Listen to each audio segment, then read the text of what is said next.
turma, professor Giovanni.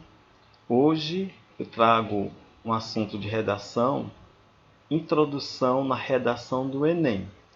Na verdade, a gente vai rever. A estrutura ideal de um texto dissertativo argumentativo é composta por uma introdução, um desenvolvimento e a conclusão. A gente já estudou isso: introdução, desenvolvimento e conclusão. No processo inicial da escrita, a introdução de um texto dissertativo pode ser um grande desafio para quem está começando a escrever a redação, pois é aqui que você deverá apresentar o que será debatido ao longo do seu desenvolvimento. O que é uma introdução na redação do Enem? A introdução do texto dissertativo argumentativo é uma parte tão importante quanto o desenvolvimento, que também demanda estratégia, pois é a parte que pode fazer com que o leitor continue ou pare a leitura. Por isso, ela deve ser clara, objetiva e bem direcionada para o que será desenvolvido ao longo do texto. A introdução na redação do Enem é composta de duas partes importantes: a contextualização e a tese. Na contextualização, é necessário inserir as palavras-chave do texto e, por isso, ela deve ser expositiva, dissertativa. Já a tese deve demarcar bem o ponto de vista assumido pelo estudante-autor, bem como direcionar o leitor para o que será discutido no desenvolvimento. Por isto, esta segunda parte da introdução precisa ter um teor mais argumentativo. Então, só vendo aqui, que a gente precisa contextualizar e dar a opinião, defender uma opinião. Trouxe um exemplo de introdução. Contextualização. Carga tributária é toda a fonte de renda que deriva da arrecadação estatal de tributos, as contribuições de melhoria e as contribuições especiais, todas prefixadas em lei. Você viu aqui que eu contextualizei a carga tributária. Já aqui, continuo, mais a tese, que já vai ser o posicionamento do estudante. Apesar de existir uma obrigatoriedade dessa contribuição, pouco se vê a aplicação desses recursos públicos. É o caso das estradas esburacadas e postos policiais sem o devido acostamento, o que prejudica a segurança dos rodoviários no Brasil. Então, esse exemplo aqui está bem claro. Primeiro foi contextualizado, que é a carga tributária, depois foi dada aí a opinião, através de uma explicação desses recursos públicos.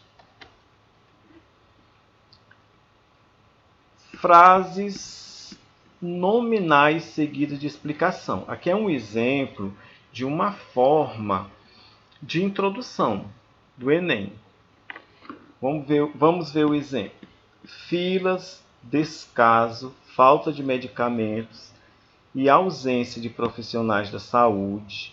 Este é o atual retrato da saúde pública brasileira, que necessita de mais atenção dos órgãos públicos para sua efetiva funcionalidade.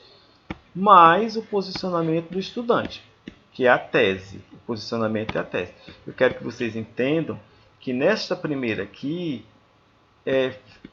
foi trabalhado frases nominais, palavras, filas, descasos, estruturar fórmulas aí sem verbos e com a presença de substantivos e adjetivos para marcar uma sequência de imagens que serão levadas à mente do leitor.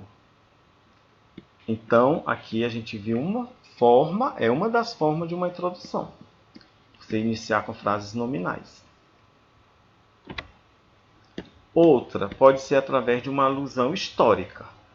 Nos anos 80, o Brasil se tornou o país da imigração. Nesta década, também chamada de perdida, registrou-se inúmeros casos de brasileiros que deixaram o país buscando melhores condições de vida. Já no século XXI, o processo se inverteu. o país recebeu um significativo contingente migratório com pessoas vindo de vários países, principalmente latinos-americanos.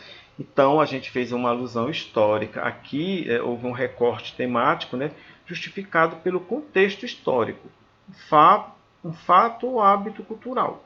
A finalidade aí é explicar.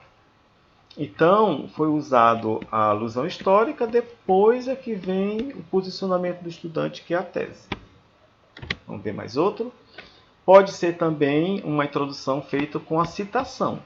Segundo Foucault, o panóptico é uma máquina maravilhosa que, a partir dos desejos mais diversos, fabrica efeitos homogêneos de poder. Então, houve uma citação de alguém, mas depois é que vai ser colocado o posicionamento do estudante.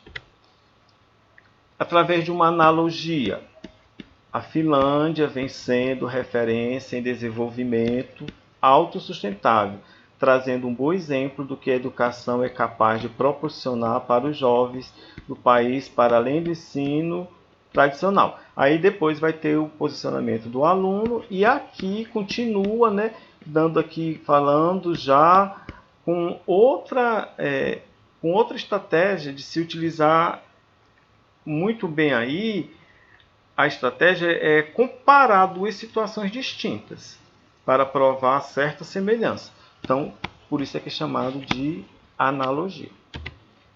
E, por último, eu quero mostrar aqui a definição, que é uma das mais comuns, que eu acho que é a mais fácil de fazer. É racismo, aí vai dar a definição. Consiste no preconceito e na discriminação com base em percepções sociais, baseadas em diferenças biológicas entre os povos. Aí continua com o posicionamento do estudante. Eu quero que vocês entendam que aqui é uma definição de racismo e logo após o aluno ele vai dar o seu posicionamento sobre isso. Isso aqui, gente, é uma das mais comuns a ser utilizada pelos estudantes. No mais, bons estudos. Espero que vocês tenham, se não tiver entendido, reveja a aula, porque aí eu mostrei várias formas de se fazer uma introdução. Você pode usar várias formas. Foi usada 5 formas que eu trouxe para vocês aprenderem. Então, um abraço, bons estudos e reveja a aula.